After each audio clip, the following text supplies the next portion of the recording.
Det finns en idé som florerar som går ut på att psykopater styr världen. Att många av världens ledande politiker och makthavare är psykopater. När den brittiska författaren och filmaren Jon Ronson fick höra talas om det här så väcktes hans nyfikenhet. När han sen fick veta att det dessutom finns ett test, en checklista på hela 20 frågor som kan avgöra om du är psykopat eller inte, ja, då bestämde han sig för att undersöka saken.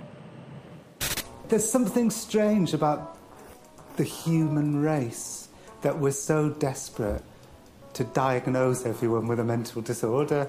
And so this checklist is a powerful weapon which gets horrendously misused in the wrong hands. I'm definitely not normal. I diagnosed myself with 12 disorders. Generalized anxiety disorder, which frankly I didn't need a book to tell me. But then I realised I've got nightmare disorder, which is categorised if you have recurrent dreams of being pursued or declared a failure.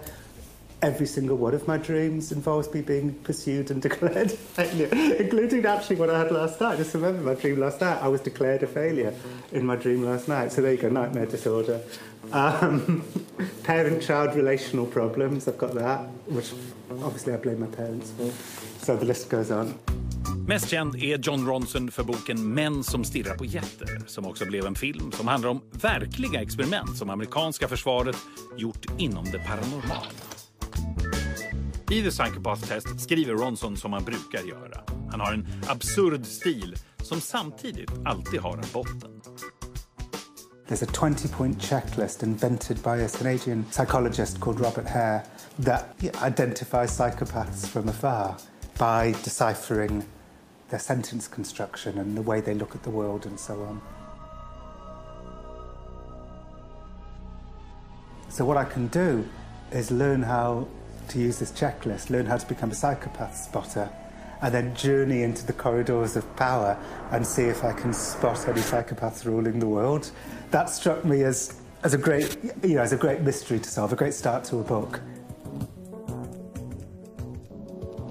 The problem with the checklist is that it turns you utterly power crazed. You start spotting psychopaths everywhere. My book became a cautionary tale to not do what I did. I got my certificate of attendance, which made me certified. And then I immediately started wielding my power for evil.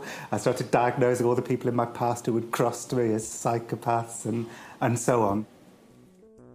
Lustigt nog var det så att alla som kritiserat Johns olika böcker och filmer genom åren visade sig vara psykopater. Till exempel tv-kritiken A.A. Gill som en gång sågat en av Jon Ronsons dokumentärer, Psykopat.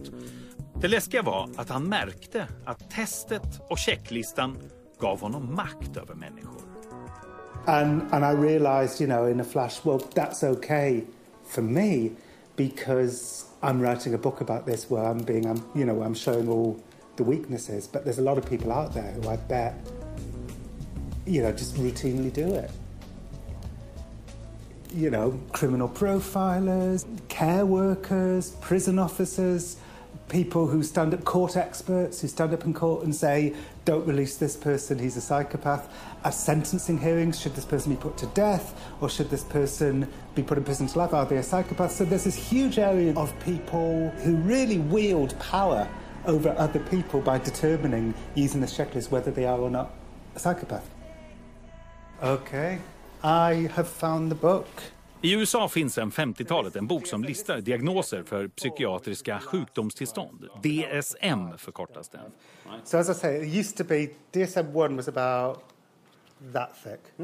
And this is DSM. So there's a lot more disorders than there were in the 1950s. It's really big. Yeah. Every time the DSM comes out, there's more and more mental disorders, getting closer and closer to the boundary of normal. So in the new one that's just come out, you've got binge eating disorder, you've got bereavement. Like if you're bereaved for longer than a set amount of time, it's no longer, ordinary human sadness. It's a disorder. But that means you can sell medicine to these people. Certainly there's some people out there who think this is a kind of conspiracy between the Psychiatric Association and the pharmaceutical industry. And there's no doubt that the pharmaceutical industry love it when the DSM comes out, because here's a whole new bunch of disorders that they can invent medical treatments for. So maybe that's the difficult thing with these tests, the simplicity of it. Yeah, we are, as human beings, we are most of us grey areas, and it's our greyness that makes us interesting.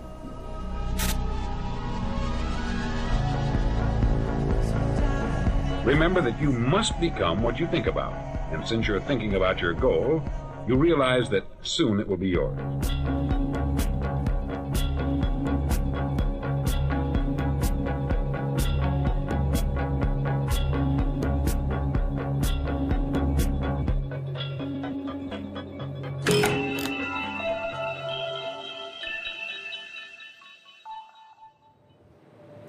Oavsett vad Norina Hertz, Hans Gordon och John Ronson säger är det ju uppenbart att tester gör världen lättare att navigera i.